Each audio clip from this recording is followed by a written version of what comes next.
அது நம்ம இப்போ என்ன செய்ய போனாக்கா ஈவினிங் சேர்த்துட்டு இங்கே வந்து பூசணிக்காயை வச்சு ஒரு அல்வா பண்ண போகிறோம். அது எப்படி பண்ணுறதுன்னு பாருங்கள். இதை வந்து சீவிக்கலாம். இப்போ இந்த வந்து சீவியை ஊற்றிங்கன்னா சீவியை வந்து என்ன செய்யணும், இதில் ஊற்றி இந்த தண்ணியை எடுத்துக்கணும். தண்ணி எடுத்துக்கலாம்.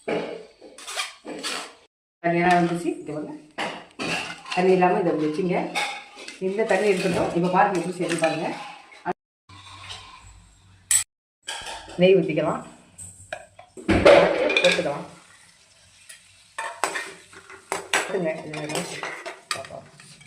இந்த பருப்பு எடுத்துங்க. இந்தமில்ல ஜூஸு அதை வந்து இந்த பூசணிக்காய் இதில் போட்டுங்க. கையில் வச்சுக்கிட்டீங்க. இந்த முந்திரி தோசை வறுத்துட்டு அந்த நெய்யில் போட்டு வதக்கிருக்கோமா, இது சக்கரை இல்லாமல் வறுத்துட்டோமா, முதல் தண்ணியோடு போடக்கூடாது. அதனால வதக்காது. இப்போ வதங்கி வேகிறதுக்கு நல்லா டேஸ்ட்டாக இருக்கும் அல்வா. இது வந்து இப்போ வந்து கிண்டிக்கலாம். செத்துறது ஆகிடும். உப்பு இனிப்பு எடுக்கும். அப்போ தான் எந்த அதுக்கு எவ்வளோ நீங்கள் வச்சுருந்தீங்கன்னா அந்த நல்லாயிருக்கும். நம்ம கொஞ்சம் தானே, அதனால பரவாயில்ல. ஒரு 4 ஸ்பூன் ஊற்றினாக்க ஒன்று வீணாக போகுது. நம்ம சாப்பிட்றது தானே, உடம்புக்கு இது நல்லது. எல்லாம் சேர்ப்பாங்க. என்கிட்ட கலர் இல்லை, என்னால் நான் கலரு சேர்க்கலை. இது வந்து ஒரிஜினல் கலர் அப்படியே பூசணிக்காய் வதக்கி வேந்தால் இப்படி தான் இருக்கும். இந்த மாதிரி கலரை நீங்கள் ட்ரை பண்ணுவீங்க. கலர் வேணாம், கூடுமான நாளைக்கு நம்ம கலரை தவிர்ப்போம். ரெடி. நல்லா நெய் ஊற்றி நல்லா இது சர்க்கரை போட்டு நல்லா செஞ்சுருக்கோம். முந்திரி சேர்த்துல அதை கொட்டிக்குவோம். சூப்பர் பூசணிக்காய் அல்வா ரெடி. வாங்க சுட சுட பூசணிக்காய் அல்வா ரெடி.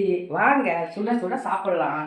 ஏதாச்சும் காரம் நீங்கள் உங்கள் வீட்டில் வச்சுருந்தாக்கா இதில் கொஞ்சம் ஒரு பீஸ் சாப்பிட்டுட்டு அந்த காரத்தை சாப்பிடுங்க.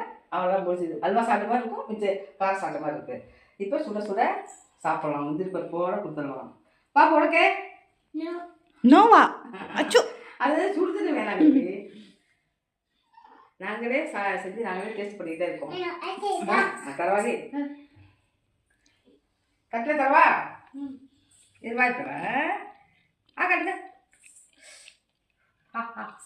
ஆடி ஆடி அங்கே பட்டு எப்படி இருக்கு? பூசணிக்காய் மாதிரியே தெரியாது. நம்ம அந்த அளவுக்கு வதக்கிட்டோம், தண்ணியெல்லாம் புளிச்சிட்டோமா, அது மாதிரி உங்களுக்கு பூசணிக்காய் மாதிரியே தெரியாது. ஏதாச்சும் ஒரு இனிப்பு சாப்பிட்னாக்கா டக்குனு இது ஒன்றா செஞ்சு சாப்பிடுங்க. பூசணிக்காய் அவ்வளோ நல்லது உடம்புக்கு, உங்களுக்கு தெரியும். வாங்க சுட சுட பூசணிக்காய் சாப்பிடுவோம். தேங்க்யூ. அடுத்த வீடியோவில் பார்க்கலாம். வீடியோ பிடிச்சிருந்தா லைக் அண்ட் சப்ஸ்கிரைப் பண்ண மறந்துடாதீங்க. சப்ஸ்கிரைப் பண்ணிவிட்டு வீடியோ பாருங்கள். தேங்க்யூ.